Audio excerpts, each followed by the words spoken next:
San Alipio, obispo de Tagaste en África, 15 de agosto.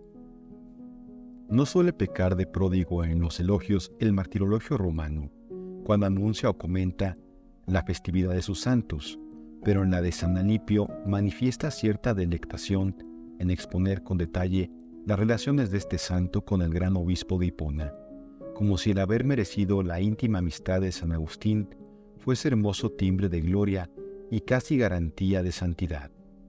Dice así: en Tagaste, en África, San Alipio, obispo, que habiendo sido primero discípulo de San Agustín, le acompañó en su conversión, fue colega suyo en las funciones episcopales, hermano de armas denodado en los combates contra los herejes y por fin glorioso copartícipe en la recompensa eterna del paraíso. El mismo San Agustín nos trazó la biografía de su amigo en las páginas inmortales de sus Confesiones, donde celebra las virtudes de Alipio y cuenta los momentos más conmovedores de su vida, aunque el valor exacto de esta biografía solo adquiere su plenitud en el contexto de aquella admirable obra, la entresacamos para ajustarla a nuestro libro. Dice así: San Agustín y Alipio. Alipio nació, como yo, en la ciudad de Tagaste y pertenecía a una de las principales familias de dicha población. Era más joven que yo y acudió a mis lecciones como discípulo desde que puse cátedra en mi pueblo natal, siguiéndome después a Cartago. Me amaba mucho porque le parecía hombre de bien y muy devoto, y yo le amaba porque notaba en él natural disposición para la virtud, manifestada ya en tan tiernos años. Pero se dejó llevar por la corriente impetuosa de las costumbres de Cartago, cuyos habitantes eran aficionadísimos a los frívolos espectáculos del circo, y en ellos participó Alipio con verdadera furia. Cuando él andaba envuelto miserablemente en esa pasión, empecé a enseñar públicamente la retórica, pero él no acudía aún a mis lecciones porque había cierto disgusto entre su padre y yo. Un día, cuando yo enseñaba desde mi cátedra, entró Alipio, me saludó, se sentó y se puso a escucharme. Para hacer más comprensible y ameno el asunto que exponía, se me ocurrió traer a cuento lo que ocurría en los juegos del circo, burlándome con ironía de los esclavos de aquella pasión. Bien sabéis, Dios mío, que ni siquiera pensaba entonces en corregir a Alipio de aquella inclinación, pero tomó la burla para sí, convencido de que había hablado solo para él. Y lo que en otro cualquiera podía haber sido motivo para mirarme con enojo, en ese excelente mancebo lo fue para incomodarse consigo mismo y aumentar el afecto que hacia mí sentía. Al oír aquellas palabras mías, salió Alipio prontamente del abismo en que tan ciega y apasionadamente se hallaba hundido, y ya no volvió más a los juegos del circo. Poco después, logró vencer la resistencia de su padre a que fuese yo su maestro, con lo cual, convertido en discípulo mío, me siguió en las supersticiones de los maniqueos, amando él en ellos aquella continencia de que hacían ostentación y que él creía verdadera, siendo solo fingida y engañosa. Para conformarse con los deseos ambiciosos de sus padres, Alipio se apresuró a precederme a Roma, donde cursó la carrera de Derecho y llegó a apasionarse increíblemente en los combates de los gladiadores. Esa pasión tuvo en él una causa por demás extraña, porque sintiendo verdadera aversión por tales espectáculos, se encontró cierto día con unos condiscípulos y amigos suyos que después de un banquete iban a asistir a esas diversiones. Invitáronle a acompañarlos y como se resistiera con verdadera obstinación, le hicieron amigable violencia logrando que lo siguiese.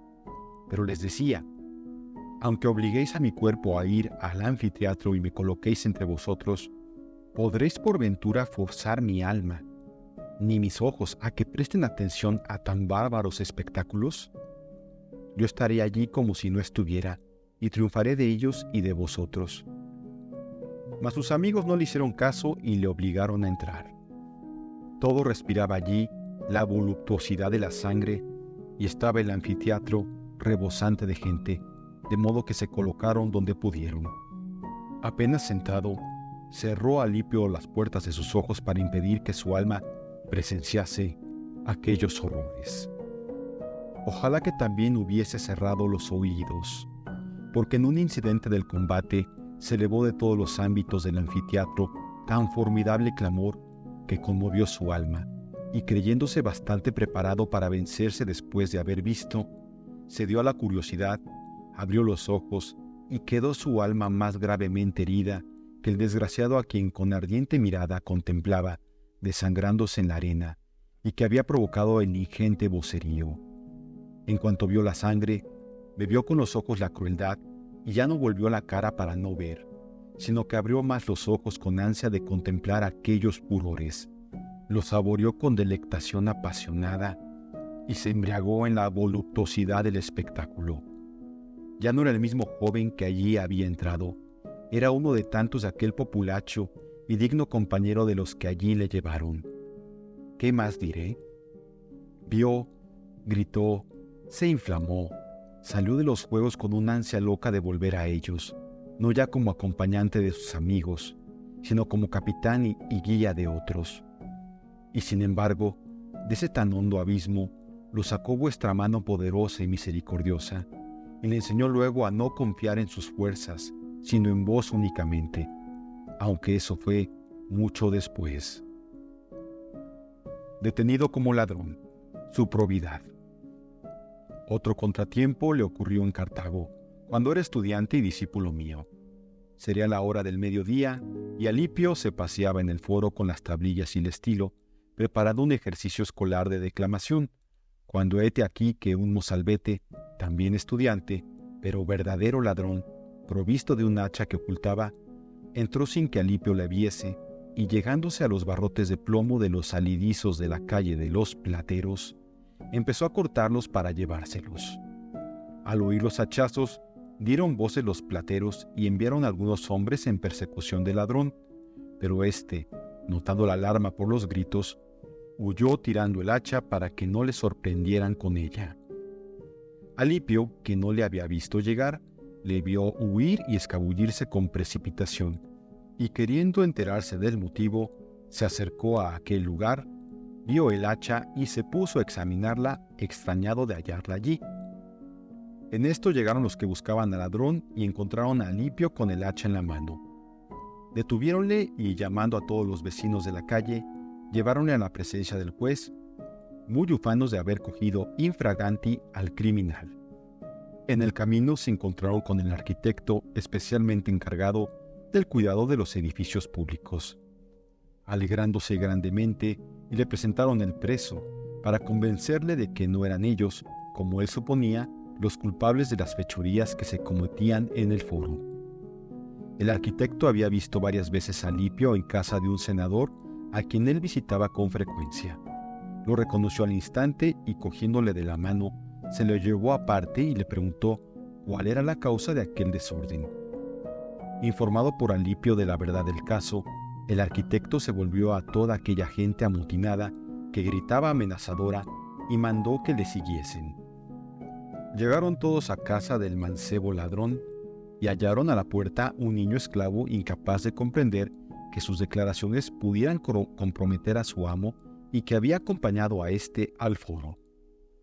Reconociólo Alipio y se lo indicó al arquitecto, quien le mostró el hacha y le preguntó de quién era. «Es nuestra», respondió el niño, y poco a poco fue descubriendo todo lo demás, según le fueron preguntando. Así el delito recayó en aquella casa, y toda aquella gente que tan alegre estaba de haber prendido a Alipio, quedó corrida y se retiró confusa. Y el que había de ser, oh Señor, sembrador de vuestra palabra, juez de tantos negocios eclesiásticos, salió de ese peligro con más experiencia. Volví pues a encontrar en Roma a Alipio, y de tal manera se estrechó nuestra amistad que me siguió a Milán, ya no por separarse de mí, ya también para ejercitarse en la práctica de la jurisprudencia, a la que se dedicaba más por complacer a sus padres que por inclinación propia. Mientras ejercía en Roma las funciones de asesor ante el superintendente de Hacienda, cierto senador muy poderoso por los muchos a quienes había favorecido y por el crédito de que gozaba, acostumbrado como estaba a no encontrar obstáculos en su camino, pretendió se le permitiese algo que no estaba conforme con la ley, pero no se lo consintió Alipio. Prometiéronle una recompensa si accedía y la rechazó. Acudieron a las amenazas y las despreció. Admirábanse todos de un hombre de tan raro valor y rectitud, que no buscase por amigo ni temiese por contrario a quien tantos medios tenía para granjearle favores o para vengarse de él. Solo la afición a las letras le tenía algún tanto enredado, porque pensaba procurarse manuscritos prevaleciéndose de su cargo, haciendo que los notarios públicos le copiasen algunos códices, mas, tomando consejo con la justicia, se decidió por lo mejor, prefiriendo la equidad que prohíbe a la ocasión que permite. Tal era el hombre tan íntimamente unido conmigo, y como yo, vacilante sobre el género de vida que debíamos seguir. La crisis suprema de San Agustín. Apartábame Alipio del matrimonio, alegando que esos lazos no nos permitían de ningún modo vivir tranquilamente juntos, en el amor de la sabiduría, como la anhelábamos desde hacía tiempo, porque él guardaba una castidad perfecta, tanto más admirable cuanto que en sus primeros juveniles años se había dejado vencer, pero reaccionó tan virilmente que sentía vivos remordimientos de aquellas caídas y tanto desprecio de los deleites sensuales que guardaba perfecta continencia. Vivía yo en una ansiedad congosa, suspirando siempre hacia vos. Alipio estaba a mi lado, descansando por la tercera vez de sus funciones de asesor. Un día en que nuestro común amigo Nebridio estaba ausente, no recuerdo por qué causa, recibimos Alipio y yo la visita de uno de nuestra tierra llamado Ponticiano, hombre principal, uno de los primeros oficiales de la milicia palatina y además fervoroso cristiano.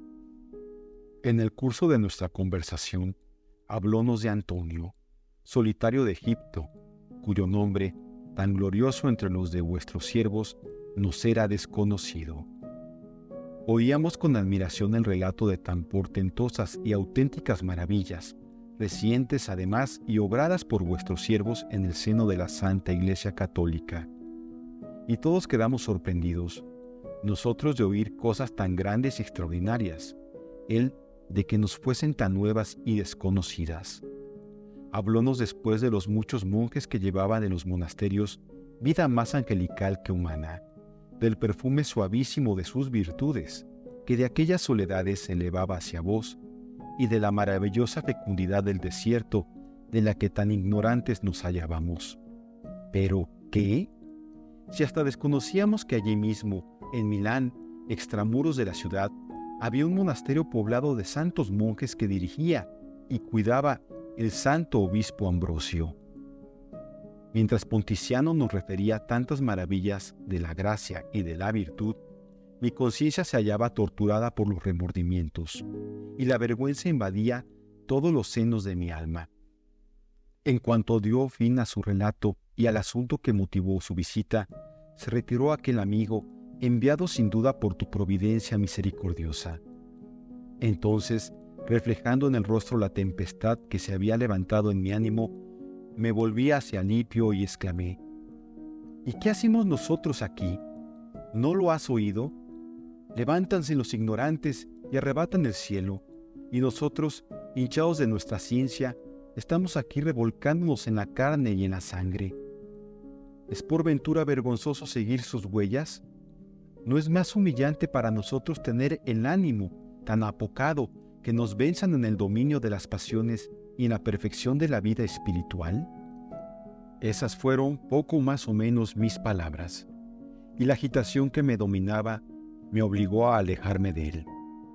Alipio me miraba en silencio, porque mi voz tenía un sonido y un deje para él desconocidos, y aún más que mis palabras, la turbación de mi frente, el color de mis mejillas, la expresión de mis ojos, lo demudado de mi rostro y el timbre de mi voz, delataban la conmoción de mi alma. Me retiré al jardín y Alipio me siguió de cerca, porque comprendía que no podía dejarme solo en aquella crisis de mi ánimo, y nos sentamos lo más lejos posible de la casa. Hablábame yo en mi interior y me decía: «Ánimo, no hay que esperar más». Y mis deseos parecían responder a mis palabras.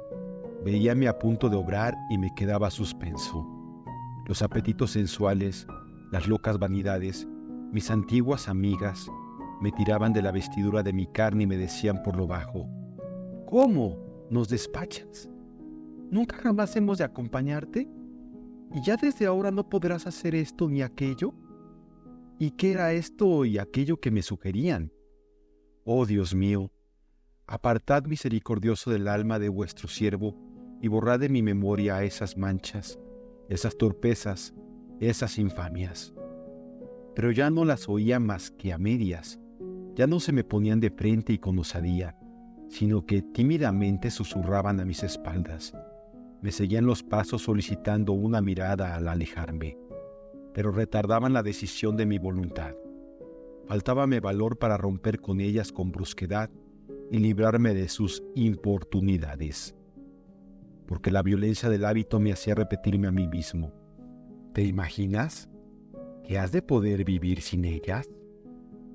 Pero eso me lo decían con poca firmeza, débilmente, porque en el camino que veía adelante y por el que temía pasar, descubríaseme serena, majestuosa, sonriéndome modesta y reservadamente amable en la castidad, que, tendiéndome las manos pudorosas como para recibirme y abrazarme, me mostraba al mismo tiempo una multitud de niños, de vírgenes purísimas, de viudas venerables, de ancianos que ostentaban su nibio ropaje, y como haciéndome cariñosa burla, pero revestida de invitación solícita al esfuerzo, parece que me decía: ¿qué? ¿No podrás hacer tú lo que hicieron estos y aquellos? Alipio, sin apartarse de mí, esperaba en silencio en que pararían los descompuestos movimientos y los extremos que en mí veía. Y cuando, tras las profundas reflexiones que ocuparon mi espíritu y conmovieron hasta lo más profundo de mi alma, puse ante la vista de mi conciencia todo aquel amasijo de miserias, se levantó de lo hondo de mis entrañas una como densísima nube que se resolvió en un diluvio de lágrimas. Y para darles más libre curso, y comprendiendo que para descargar hasta la última gota de aquella nube necesitaba la soledad más absoluta y que debía evitar aún la presencia de mi amigo, me levanté y me alejé de él cuanto pude. Él permaneció sentado en el mismo sitio, lleno del mayor asombro. Yo me eché debajo de una higuera, no sé de qué manera, y allí di rienda suelta a mi llanto, y brotó de mis ojos un torrente de lágrimas que vos, Dios mío, recibisteis como gratísimo sacrificio. Conversión de Agustín y de Alipio.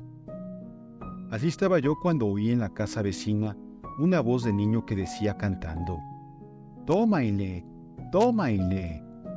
Cambiando entonces la expresión de mi rostro, empecé a reflexionar si acaso sería algún estribillo de juego de niños, pero no recordaba haberlo oído nunca.